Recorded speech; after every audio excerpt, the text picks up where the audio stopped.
Princess Seralith was not like the others of her kind. Born inside the grand palace ship of her people, she was raised among crystal walls, endless halls of knowledge, and the heavy silence of duty. Her life was planned from the very beginning. Every choice was made for her: what she studied, what she wore, even whom she would one day marry for political gain.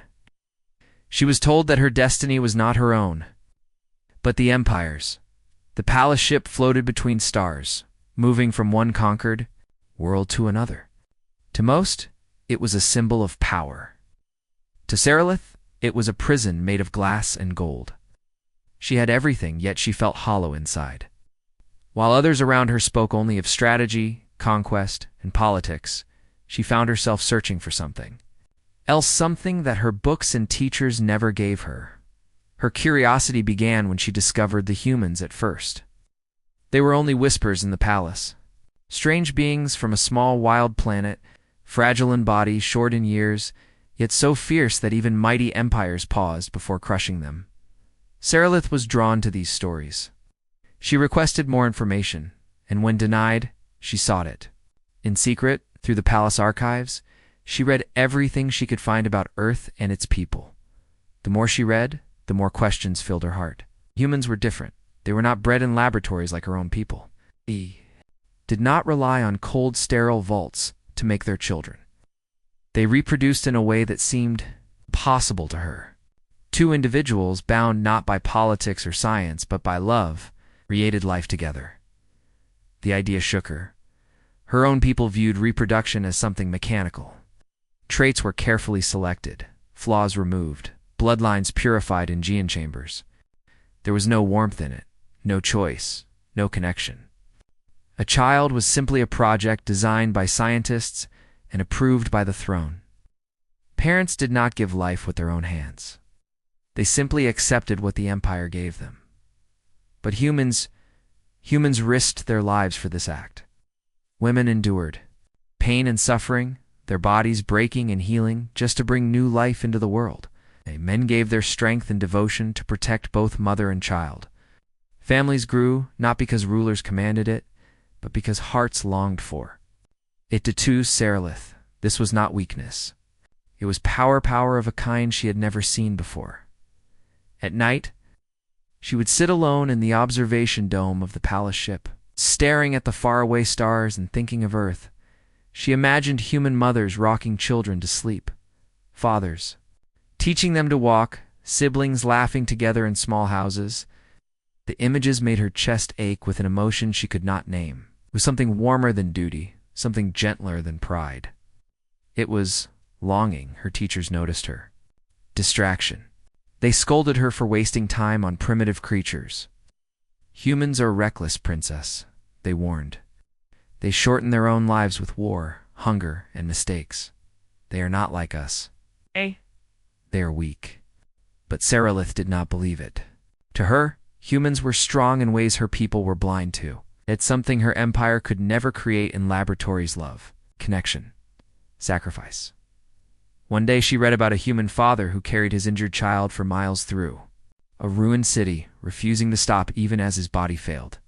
Another time she watched a recording of human music's simple voices singing together about hope, loss, and dreams. It brought tears to her eyes, though she did not understand why. Why do they do it? She whispered to herself, touching the glowing screen with trembling fingers. Why do they suffer so much for their children? Why do they risk everything? For love. That question would not leave her. Seralith began to dream. She dreamed of holding a child not chosen by scientists, but one born from her own heart. She dreamed of living not in a palace, but in a small place where laughter filled the air. She dreamed of love, something her people had no word for, something she had only seen in the humans. It was forbidden. It was dangerous. It was impossible. And yet the alien princess could not stop herself from wanting it. When the Empire formed an uneasy alliance with Earth, Seralith's curiosity finally had a chance to step out of the shadows. Humans were invited aboard the palace ship as envoys, diplomats, and soldiers. Among them was Captain Daniel Haza, man chosen not for polished manners, but for his courage and loyalty to his people. Daniel was unlike anyone Sarilith had ever met. He carried the roughness of a soldier's scarred knuckles, a voice hardened by war, and eyes that told stories of battles no one should ever have seen. Yet behind that hardened face, there was something softer. His gaze carried both sorrow and hope, like a man who had lost much, but still believed in something worth fighting for. Their first meeting was not planned. Sarilith entered the Great Hall expecting another endless political session. She was meant to observe quietly, a symbol of royal presence. But when her eyes fell upon Daniel, she found herself watching him more than the debate. Unlike the other humans who wore forced smiles and formal words, Daniel stood straight, silent, and unbending. He was not there to charm, he was there to represent. Later that evening, fate gave her a chance. She found Daniel alone in the observation dome, staring out at the stars with a heavy expression. She hesitated, then approached. "You are far from your home," she said softly.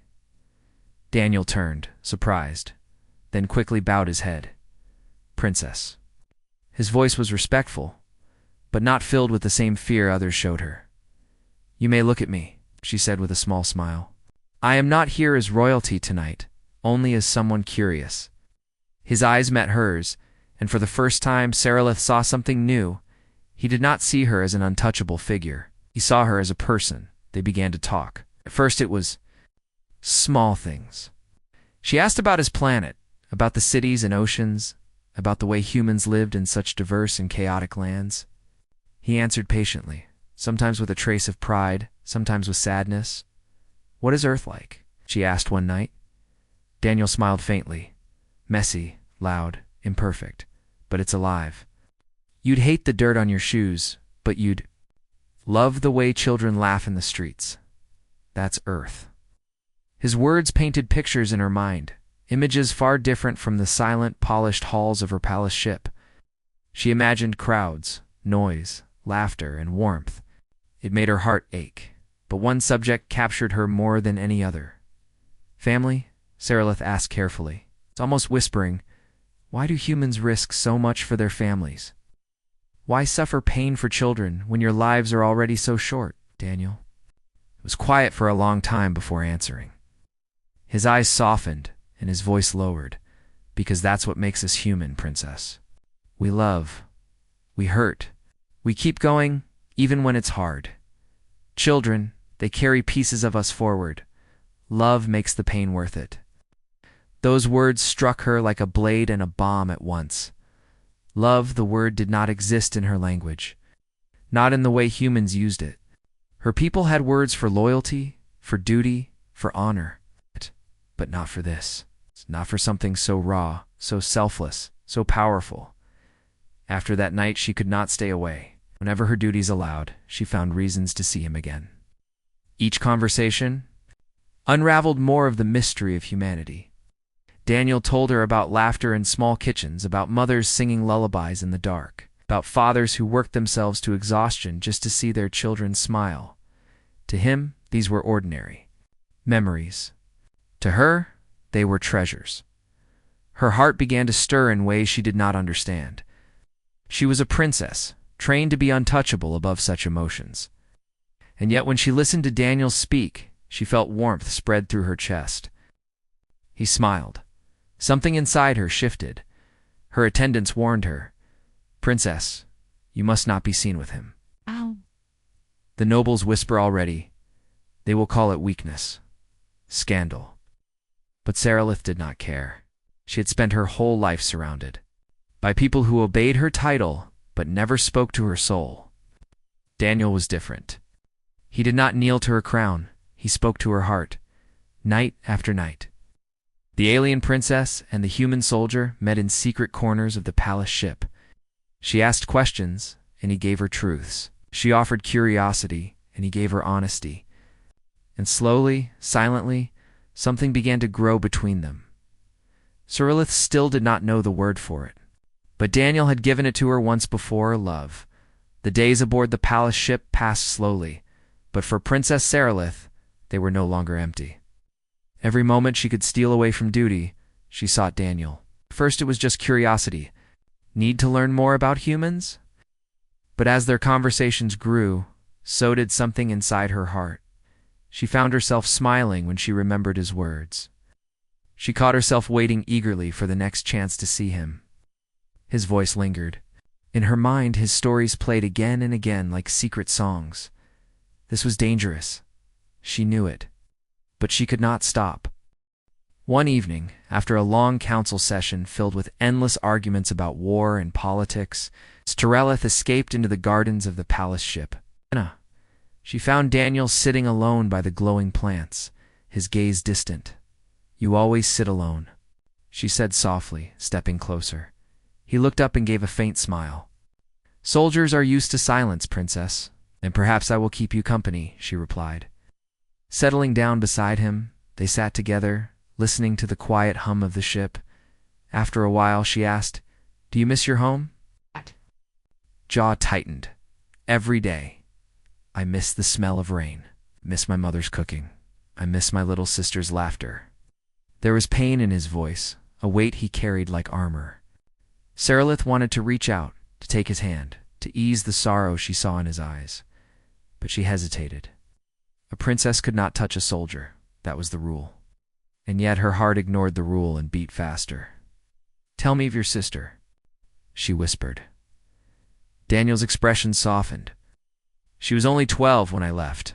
She chased me through the fields, shouting that she'd join the army too. She wanted to be brave, but she was just a child." His voice broke slightly. "I don't even know if she's safe now." StoryHFY's chest ached. She realized then that humans carried love like fire burning, fragile, but powerful enough to guide them through any darkness. And she envied it. Her attendants soon noticed the change in her.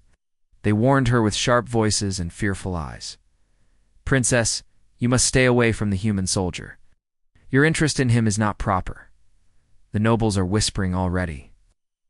Raised her chin. "Let them whisper. They will call you weak," one attendant insisted. "They will say you are betraying your people." But StoryHFY did not care for their whispers. For the first time in her life, she felt seen not as a royal title, not as a symbol of power, but as a person. Daniel spoke to her heart, not her crown. Still, the warnings weighed on her. At night, she lay awake in her chamber, staring at the ceiling of crystal and wondering if she was walking toward disaster. But when morning came, her feet still carried her back to him. Their bond grew stronger. He told her about simple human joys, meals shared at wooden tables, the warmth of fire. On cold nights, children chasing each other through fields of grass. To him, these were ordinary memories. To her, they were treasures. In return, she told him things she had never confessed to anyone. She told him how lonely the palace was, how heavy her crown felt even when she wasn't wearing it. She told him that sometimes, when she looked at the stars, she wished she had been born anywhere else anywhere. She could simply live, not rule. Daniel listened. He did not laugh. He did not dismiss her pain. He only nodded, his eyes filled with quiet understanding, and slowly, something unspoken grew between them. One night, the stars burned bright outside the glass dome. StoryHFY asked the question that had haunted her for so long. Why do you humans give so much of yourselves for your children? Why do you risk your lives, your happiness, even your future, for them? Daniel's answer was simple, but it shook her to the core, because love makes it worth it. The word love echoed in her heart, louder than any command, stronger than any law. She whispered it to herself, as if tasting it for the first time. Love, it was forbidden. It was dangerous. It was also the only truth she wanted. And as StoryHFY looked at Daniel, her chest tightened with a realization she could not deny. She was no longer curious. She was no longer studying. She was falling. The palace ship drifted silently through the endless sea of stars. But inside StoryHFY's heart, storms raged. Every day she carried the weight of her crown, smiling when expected, speaking when commanded. Yet inside she was trembling. The whispers of the nobles grew louder, the warnings of her attendants sharper. Still she could not stay away from Daniel. Each secret meeting deepened her longing. Each shared word carved a place for him in her soul. She was no longer the distant princess who studied humans from afar. She was a woman standing on the edge of something forbidden, her heart daring her to leap. One evening, Saarlith found herself once more in the observation dome. The galaxy shimmered beyond the glass, endless and eternal. Daniel stood there, his broad shoulders outlined by starlight. He turned when he sensed her, and his tired smile was enough to make her chest ache. "You came," he said softly. "Always do," she whispered. For a long moment, they simply looked at each other. The silence between them was heavy, but it was not empty. It was full of words unspoken, feelings unclaimed. Finally, Saarlith stepped closer. Her voice trembled, but her eyes held steady. "Daniel, there is something I must tell you." Frowned slightly, sensing the weight in her tone. "What is it, princess?" Her throat tightened, but she forced the words out. "I wish to try it. Human reproduction, not the way my people do it. Not in a vault, not with scientists. Deciding the future, I want a child born of love." Daniel froze. For a heartbeat, the world seemed to stop. His eyes widened, his breath caught, and for the first time since she had known him, he looked truly afraid. "Saarlith," he said, his voice rough, "you don't understand what you're asking." "I do," she whispered. She stepped closer. Still close enough that she could see the scars on his face, the shadows beneath his eyes. "I understand that it is forbidden. I understand that it will change everything. But I cannot ignore what I feel. I cannot live the life my people chose for me, not when I have seen another way. I want to feel what humans feel. I want love. I want life created not by command, but by choice." Daniel turned away, running a hand through his hair. He looked out at the stars as if searching for an answer there. "If we do this, the galaxy will not forgive us. Your people will call it betrayal. My people will call it madness, and the child. The child will carry the weight of both worlds." Saarlith reached out then, her hand trembling as she touched his arm. It was the first time she had dared to touch him. The warmth of his skin burned through her, a fire that both terrified and comforted her. "Then let them call it what they stay. Will," she said, "I am tired of living for others. For once, I want to live for myself. For us." Daniel turned back to her. His eyes searched hers, as if trying to see whether this was just a passing dream or a true decision. What he saw there must have convinced him, for his shoulders sank with a heavy sigh. "This path won't be easy," he whispered. "It may break us. It may destroy everything we know." Saarlith's eyes filled with tears, but her voice was steady. "Then we will face it together, whatever it brings." For a moment, silence fell again. Then, slowly, Daniel reached for her hand. His fingers curled around hers, strong and gentle at once. "If this is truly what you want," he said softly, "then I'll stand with you, no matter what comes." Her heart soared, and yet fear coiled within it. She knew what they had chosen would ignite storms across the Empire. But in that moment, holding his hand beneath the stars, none of it mattered. For the first time, she felt free not as a princess, not as a symbol, but as Saarlith, a woman who had chosen her own fate. And though the galaxy around them remained silent, inside her soul, a new story had begun. The secret nights between Saarlith and Daniel became her most treasured moments. Behind closed doors, away from the eyes of nobles and guards, she felt alive in ways she had never imagined. She was no longer a princess locked in duty. She was a woman who had chosen love. Daniel held her gently, as though she were something fragile, but his eyes always carried strength. In his arms, Saarlith learned warmth her people had never taught her. She discovered laughter, whispers, and touches that spoke louder than words. For the first time, she did not feel alone. But secrets cannot stay hidden forever. It began with whispers. Attendants noticed her slipping away too often. Nobles saw the way she looked at Daniel in council halls. At first they dismissed it as curiosity, but when her body began to change, the whispers became shouts. The news spread like fire across the Empire. The princess was carrying a child and the father was human.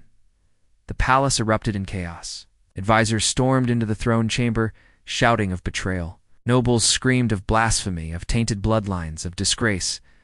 The empire, that once bowed before her name, now hissed it like a curse. Her father, the emperor, summoned her in fury. The great hall trembled with his rage as he faced her. His eyes, once filled with pride for his only daughter, now burned with wrath. "You dare shame this empire?" he roared. His voice echoed across the crystal walls, making even the guards tremble. "You, my daughter, the heir of the throne, have tainted our blood with a primitive creature." Sarilith stood tall, though her heart pounded.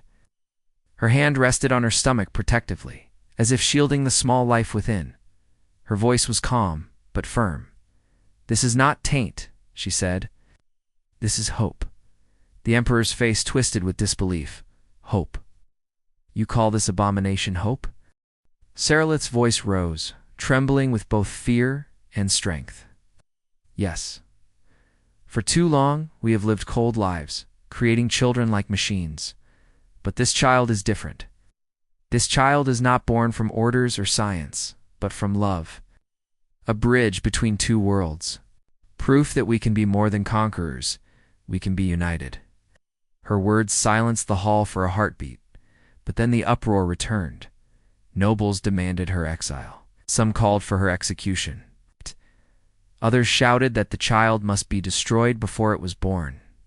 Daniel, standing at her side, placed a hand on his weapon, ready to defend her, even against an empire. His voice cut through the chaos like steel. "Touch her, and you'll face me." The nobles hissed in disgust. To them, he was nothing but a weak human soldier, unworthy of standing beside royalty. But Sarilith looked at him with pride. He was more than worthy. He was the reason she had found her strength. The emperor's voice thundered again. "You will end this, Sarilith. You will rid yourself of this disgrace, or you will never again be called my daughter." Tears burned her eyes, but she did not bow. Her hand pressed against her stomach, and she lifted her chin. "Then I am no longer your daughter. I am a mother." The hall fell silent. Gasps spread through the nobles like ripples in water. No one had ever defied the emperor so openly. The emperor's face hardened. "So be it. You have chosen your path. But do not think the empire will protect you. You and your human will face the consequences alone." Guards moved forward, but Sarilith stepped back, Daniel at her side. Together, they left the throne chamber as the nobles shouted behind them. She could feel the weight of their hatred pressing down. But she also felt something stronger within her courage.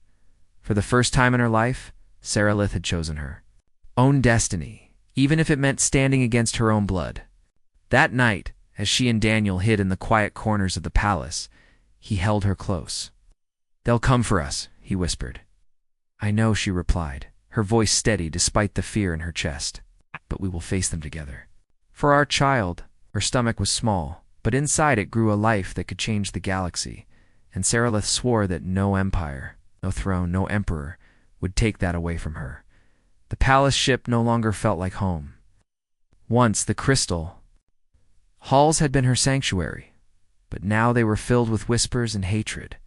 Guards who once bowed to her now looked away in silence. Nobles spat her name like poison. Servants walked with fear in their eyes, afraid to even stand near her. Princess Sarilith was no longer seen as the emperor's heir. She was seen as a traitor. Yet, even as the empire turned against her, Sarilith's resolve did not falter. Her hands often rested on her stomach, where a fragile heartbeat grew stronger each day. Every time she felt a faint movement within, she knew she had made the right choice. But her pregnancy was not easy. The mixing of alien and human blood brought suffering her people had never known. Her body weakened, and at times she collapsed, trembling with pain. Doctors whispered that she might not survive the birth. Some urged her to end it, to save her own life. She refused. Daniel never left her side, carried her when she was too weak to walk, fed her when she could not lift her hands, and held her through the nights when pain racked her body. His eyes grew hollow with worry, but his voice was always steady. "Stay with me, Sarilith," he whispered whenever her strength began to fade. "Stay with me. Our child needs you." Word of the unborn child spread beyond the palace. The empire was divided. Some called it an abomination that must be destroyed. Others began to wonder if maybe the princess was right, if maybe this child could be a bridge between two worlds instead of a curse. Even among humans, opinions clashed. Some soldiers whispered that Daniel had betrayed his people by lying with an alien princess. Others saw courage in what he had done. In every corner of the alliance, hearts were shaken. The emperor's fury only grew. He saw his throne crumbling beneath whispers of unity. He ordered tighter security, more soldiers, more control. More he tried to silence the people, the louder their voices became. And still, Sarala's body weakened. One night, as Daniel held her close, she whispered, "Daniel, if I do not survive, promise me you will protect her. Promise me you will protect our child." His arms tightened around her and his voice broke. "Don't say that. You're going to live. You have to." Tears slid down her cheeks. "Promise me." Daniel pressed his forehead against hers, his voice trembling. "I promise, with my life." Her eyes closed, comforted by his vow, but fear gnawed at him. He had faced death in battle many times, but never had he felt so helpless. He could fight armies, but he could not fight the storm raging inside her body. As her time drew closer, the empire itself seemed to hold its breath. Factions rose. Protests echoed through the palace halls. Some citizens demanded her execution. Others carried symbols of hope, saying the princess's child might bring peace. Warships began to gather, both human and alien. The fragile alliance trembled on the edge of collapse. One spark could set the galaxy aflame. In the midst of this storm, StoryHFY labored. Her body screamed with pain, her breath came in broken cries, and blood stained the sheets. Doctors shouted orders, attendants ran in panic, and Daniel's hands clutched hers as if his grip alone could keep her alive. "Stay with me," he begged. His voice was raw, his eyes wet with tears. "You're stronger than this. Don't leave me, StoryHFY. Don't leave her." Every cry tore through her body like fire, but she refused to give up. She had chosen this path, and she would see it through. She would not let her child be taken from her, not by pain, not by fear, not by anyone. And in those final moments, when her strength was nearly gone, StoryHFY thought of all she had learned from Daniel about laughter, about sacrifice, about love. She clung to those memories like lifelines. Outside the birthing chamber, the empire waited. Warships hung in the void. Nobles argued in chambers. Humans and aliens sharpened their blades. All awaited the outcome of one woman's choice. Would this birth bring unity or war? The birthing chamber echoed with StoryHFY's cries. Her body trembled with pain, sweat shining on her pale skin, and her hands clutched Daniel's as if she would break. Doctors rushed, their voices urgent, speaking of danger, of blood, of weakness, but StoryHFY refused to let go. Her voice, broken yet fierce, whispered through the agony, "She will live. My child will live." Daniel's heart ached as he watched her suffer. He had faced fire, bullets, and death without fear, but now he felt powerless. His voice cracked as he pressed his forehead against hers. "You're stronger than all of them, StoryHFY. You've carried us this far. Stay with me, please. Stay with me." Minutes stretched into eternity. Each scream tore through the walls of the palace. Outside, crowds gathered, nobles waited, soldiers stood tense at their posts. Human fleets and alien warships hovered on the brink of battle. Every soul seemed to hold its breath. And then, not last to new, cry filled the air. It was not StoryHFY. It was the cry of a newborn. High, fragile, yet strong enough to pierce the silence of a galaxy. The doctors held up the child, a girl small and delicate, with human eyes that glowed with alien markings upon her skin. She was both worlds and neither, fragile yet powerful simply by existing. StoryHFY's strength was nearly gone. But when they placed the child in her arms, life surged back into her eyes. Tears streamed down her face as she gazed at the tiny being she had fought so hard to bring into the world. "She's beautiful," StoryHFY whispered, her voice breaking. "Daniel, look at her." Daniel's hand shook as he touched his daughter's small fingers. His heart, scarred by war, felt something it had never known. Peace. A lump rose in his throat as he whispered, "She's ours. She's everything." Sarilith looked at him, her voice trembling with joy and exhaustion. This is love. I understand now." Outside the chamber, news spread faster than light. The child was born, a union of human and alien blood. Some shouted in rage, calling it blasphemy. Others wept, calling it a miracle. The emperor himself entered, his face as hard as stone. For a moment, silence filled the room. All eyes turned to him. Would he strike? Would he demand the child's death? He stepped closer, towering over the fragile figure of his daughter holding her newborn. His hand trembled not with anger, but with something unspoken. His eyes, cold as steel for so long, softened as he looked at the child. She opened her tiny eyes and let out another cry. The sound was weak, yet it broke through the armor of a man who had commanded armies and crushed worlds. The emperor's voice was low, almost reverent. This is the future." Sarilith, though weak, lifted her chin. "Yes, father. Not war, not conquest. This child is proof that we can be more, that two worlds can join, not destroy each other. She is hope." The old ruler's lips trembled. He said nothing more, but he did not take the child away. He turned and left, leaving the nobles speechless. For the first time, the galaxy saw cracks in the Empire's iron will. In the days that followed, the palace was alive with voices. Some still cursed the child, but many more spoke of unity. Songs were sung, symbols of peace were carried through the streets. Humans and aliens who once stood ready to kill each other now gathered to see the child with their own eyes.